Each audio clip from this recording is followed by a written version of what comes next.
Alsace aujourd'hui est à Ungersheim devant le plus grand parc solaire d'Alsace en activité depuis le 4 décembre, donc ça fait à peu près un mois. Nous sommes avec Xavier Baumgartner, vous êtes le directeur de ce site. Expliquez-nous comment ça fonctionne maintenant depuis un mois. Effectivement, on a mis en service le 4 décembre. C'est vrai que c'est pas forcément le meilleur mois pour mettre en service. Maintenant, sur le mois décembre, c'est vrai que la production est assez faible. Donc on attend les premiers mois qui vont commencer en mars-avril pour avoir une vraie production intéressante.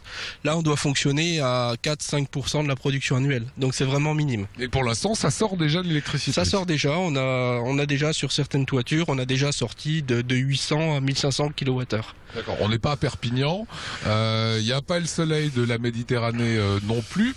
Comment est-ce qu'en Alsace on arrivera à faire de l'électricité avec un ensoleillement qui n'a rien à voir avec celui du sud de la France ?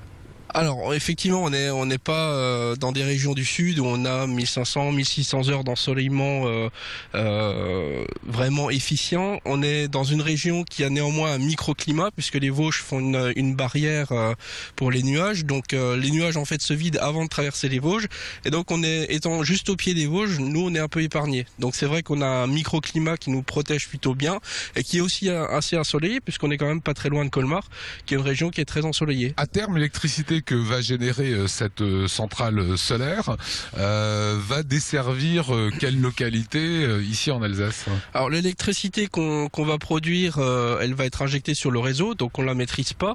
Par contre, l'électricité, elle prend toujours le chemin le plus court, c'est-à-dire qu'elle va aller là où il y a de la consommation.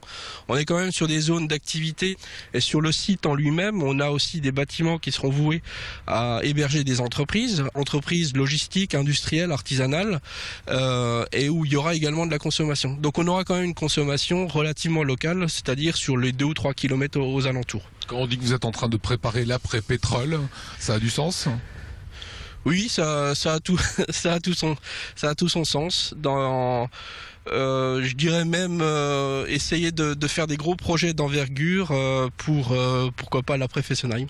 17 millions d'euros d'investissement à terme, ça va être rentable quand ? Sur le photovoltaïque, c'est une rentabilité qui est quand même à assez long terme. On est sur une rentabilité de 12 à 13 ans.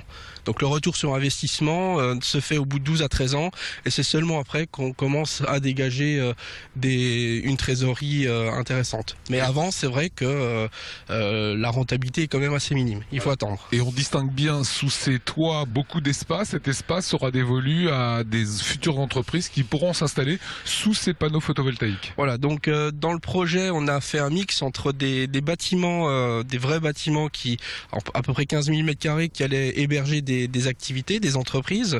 On les termine à la demande. On a déjà à peu près 2 ou 3 bâtiments qui sont réservés et qu'on va construire dès le début de l'année prochaine. Et on a aussi toute une partie au vent qui, eux, seront à usage de stockage de matériaux pour des entreprises qui ont besoin d'espace, mais pas forcément de bâtiments fermés. Et aussi un projet de biomasse qu'on va essayer de coupler avec le terril sur lequel on est. Dernier point, il y a encore la surface foncière. Est-ce que vous allez encore développer cette centrale photovoltaïque, ce centre solaire? Oui, c'est prévu puisque entre nos bâtiments sur Staffelfelden, on a une surface qui est assez disponible. Et en fait, sur le permis de construire, il y a des bâtiments qui sont prévus. Simplement. Bon, on a préféré faire en 2 phases et on a une deuxième phase qui commencera d'ici l'année prochaine en fonction des demandes de location et en fonction des tarifs de photovoltaïque pour construire des extensions. Il y a encore 6500 m2 de bâtiments et de photovoltaïque dans les cartons. Voilà ce qu'on voulait dire aujourd'hui sur cette centrale solaire, la plus grande, la plus importante ici en Alsace.